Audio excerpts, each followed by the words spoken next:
द्वार धनी के पड़ा रहे, धक्का धनी का खाए। कवि तो धनी निवाज ही, जो दर छाड़ न जाए। नमस्कार सभी को। जैसे कि पहले भी हमने मन मंदिर चैनल के माध्यम से जाना था सत्संग का अंग भाग 5। आज हम जानेंगे सत्संग का अंग भाग 6। श्रीमद् भागवत गीता में प्रसंग आया है कि जिस प्रकार लाखों मनसू की लकड़ियों को थोड़ी सी आग जलाकर भस्म कर देती है, उसी प्रकार महापुरुषों का ज्ञान की अग्नि मनुष्य के सब कर्मों को जला देती है। इसका भाव क्या है और वो कौन से कर्म है जो संतों की संगति में आने से जल जाते हैं? उत्तर, इसमें कुछ भी संदेह नहीं है, क्योंकि महापुरुषों की संगत का थोड़ा महत्व नहीं है। पूर्ण महापुरुष का एक घड़ी का सत्संग 100 साल के भजन बंदगी के से बढ़कर है। महात्मा तुलसीदास जी का कथन है, एक घड़ी आदि घड़ी, आदि से पुण्याद, तुलसी संगत साध की, कटे कोटि अपराध।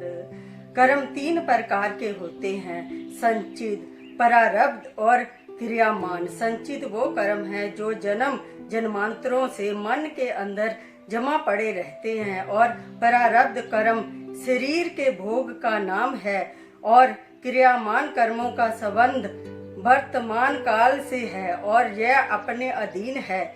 इनको मनुष्य जैसा चाहे बना सकता है। प्रारब्ध कर्म अपने वश में बाहर है, वो शुरू में जैसे मिल गए हैं उन में गांठ बाढ़ नहीं हो सकता, और ना संत सतगुरु उन में दखल देने की आवश्यकता समझते हैं, क्योंकि वो तो शरीर के भोग हैं। अच्छे या बुरे जैसे भी है भुगत जाएंगे, उनके सुधारने का यत्न करना व्यर्थ है। भारी कार्य संचित कर्मों का है, जो 84 लाख जोनियों का बीज है। इनका इलाज करना जरूरी है, और संत सद्गुरु इन्हीं को काटने और दग्ध करने का कार्य करते हैं, और यही उनकी संगत का असली लाभ होता है।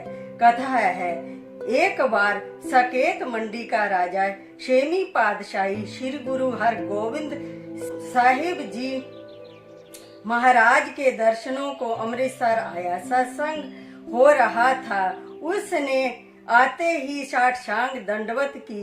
गुरु महाराज ने उसके आने पर कुछ समय के लिए सत्संग बंद कर दिया और सेवकों को इशारा किया कि वो उसे आदर सत्कार के साथ आगे ले आवे। राजा ने बड़ी श्रद्धा भक्ति के साथ गुरु के चरणों में प्रसाद और भेंट आदि चढ़ाया और आज्ञा पाकर सिंहासन के निकट ही बैठ गया। गुरु महाराज ने फिर सत्संग का सिलसिला आरंभ किया। स्वाभाविक ही उस घड़ी कर्मों की कथा का वर्णन हो रहा था। वचन विलास के सिलसिले में जब आपने फरमाया कि मनुष्य को अपने किए कर्मों का फल अवश्य भोगना पड़ता है, यह सुनकर राजा के मन में संदेह हो गया कि यदि महापुरुषों की शरण में आकर भी मनुष्य को अपने कर्मों का फल भोगना पड़ता है, तो फिर यहाँ आने का क्या लाभ है? सतगुरु उसके मन के भाव को जान तो गए, परंतु उस समय कुछ उत्तर नहीं दिया। सत्संग समाप्त हुआ। सत्संगी गुरु के चरणों में नमस्कार करके अपने अपने आश्रमों को गए। सत्संग के कार्यकर्ताओं ने गुरु की आज्ञा से राजा के विश्राम और खान पान की आवश्यकता के अनुसार प्रबंध कर दिया, और वो भी आज्ञा पाकर अपने स्थान पर चला गया। दूसरे दिन फिर सत्संग हुआ, परंतु राजा के मन में वो ही कल वाला प्रश्न खटक रहा था। इस कारण उसे सत्संग का कुछ रस नहीं आया। सत्संग में बैठे बैठे भी मन उसका बेचैन था, क्योंकि जब मनुष्य का मन शुद्ध नहीं होता तो महापुरुषों के वचन का रस भी उसे नहीं मिलता।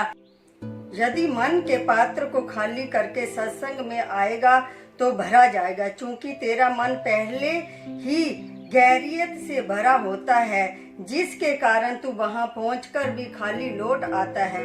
दूसरे दिन राजा सत्संग सुनने के पश्चात जब अपने आसन पर आया और भोजन पाकर सोया, तो सोते हुए उसने एक स्वप्न देखा कि मैं एक चंडाल के घर पैदा हुआ हूँ और बड़ा होकर मेरी शादी हुई है और बच्चे पैदा हुए हैं। फिर उन बच्चों का पालन पोषण और विवाह आदि किया है, पोते देखे हैं और फिर वृद्ध हो गया हूँ। बहुत कुटुंब बड़ा हो गया है और 100 साल की आयु हो जाने पर वहाँ ही मेरी मृत्यु हो गई है।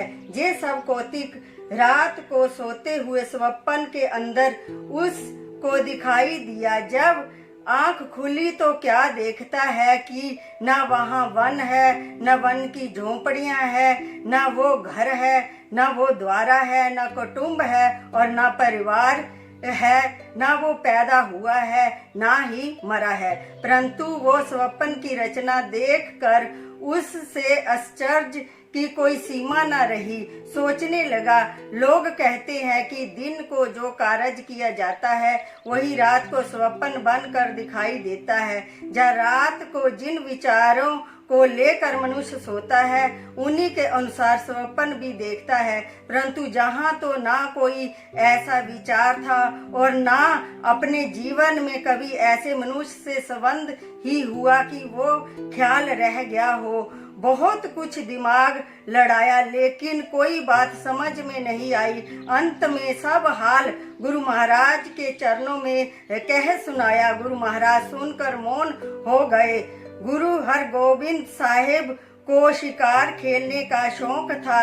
जब 2-3 दिन राजा को वहां रहते हुए बीत गए तो एक दिन आप राजा को साथ लेकर घोड़े पर सवार होकर वन की तरफ चल पड़े और भी सिख सेवक साथ थे।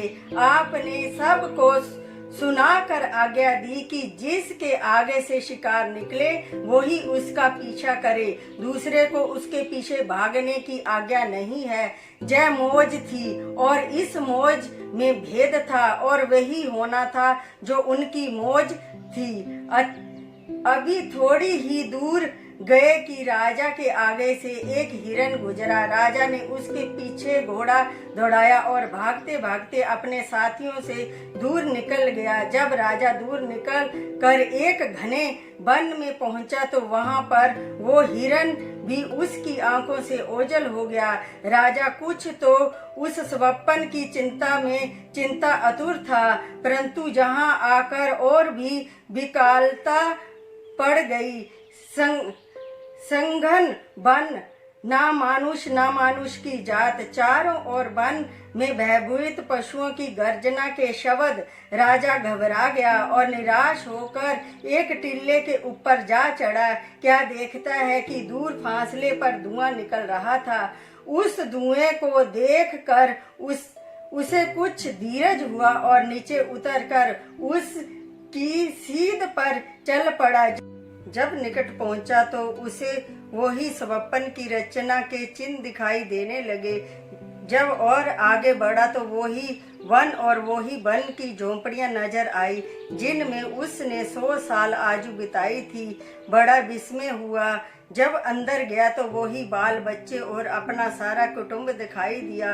उन्होंने देखते ही इसे पहचान लिया और घोड़े के चारों तरफ इकट्ठे होकर बाबा आ गया, बाबा आ गया कहते हुए खुश होने लगे और परमात्मा का हजार हजार धन्यवाद करने लगे कि हमारा पिता फिर जीवित हो गया।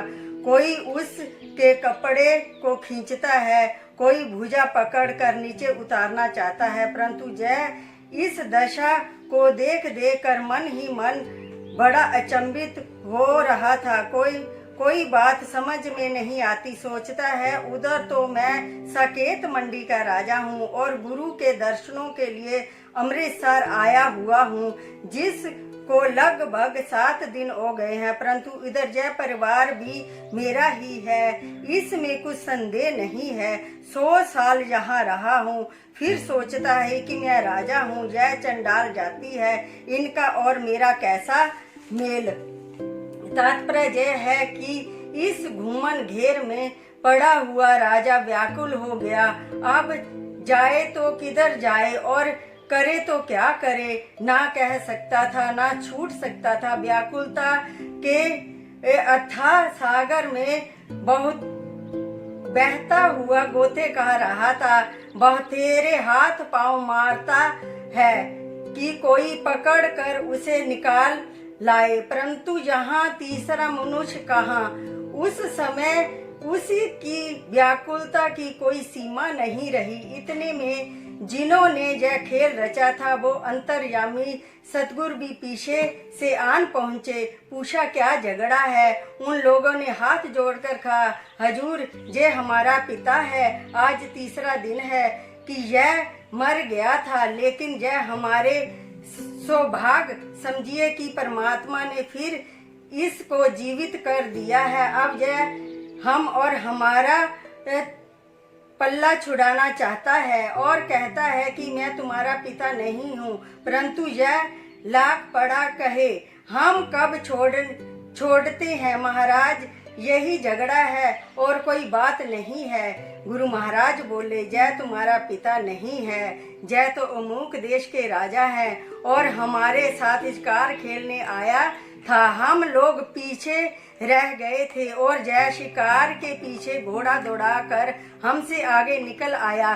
तुम लोगों को भूल हुई है जो इसको अपना पिता समझ रहे हो। कुदरत में एक रूप के दो मनुष्य का होना कोई बड़ी बात नहीं है। तुम्हारा पिता मर चुका है, जहां उसको दफना कर